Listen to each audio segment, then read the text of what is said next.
I'm Ambie, and this is my video series about 18xx games. If you're not sure what 18xx games are, check out my 18xx intro video. In this video, I'll go over how you can acquire 18xx games. One of the main barriers to get into 18xx games is acquiring them. As I mentioned in my Where to Start video, there are a couple games that have been printed by major publishers and are widely available, but that's pretty rare.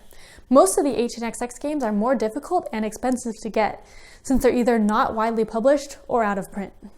One of the easiest ways to get new 18xx games is through specialty publishers like All Aboard Games or Golden Spike Games. Unlike traditional publishers, these are basically one person making the game by hand, so that drives up the price of the products. But there are quite a few games you can order from them if you're willing and able to spend the money. And even though the games aren't traditionally published, the component quality is still really nice. Here's an example of a game from All Aboard Games. It has mounted boards and nicely laminated pieces.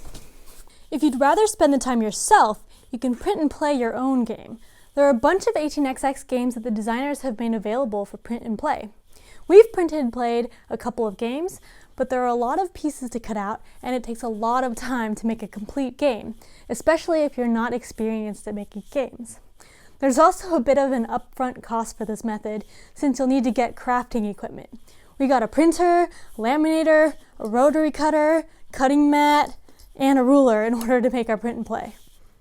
The other way you can get games is by getting used copies of games, and that's actually how we got most of our games.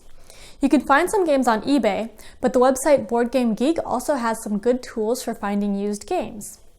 If you have a specific title you want, then you can look at the Geek Market on the game page to see all the copies people have listed for sale. You can also see the price history here.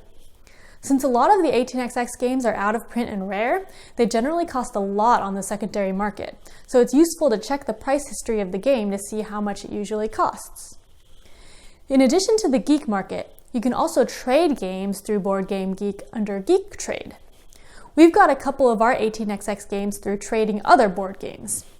But with buying and trading used games, your first request doesn't always go through.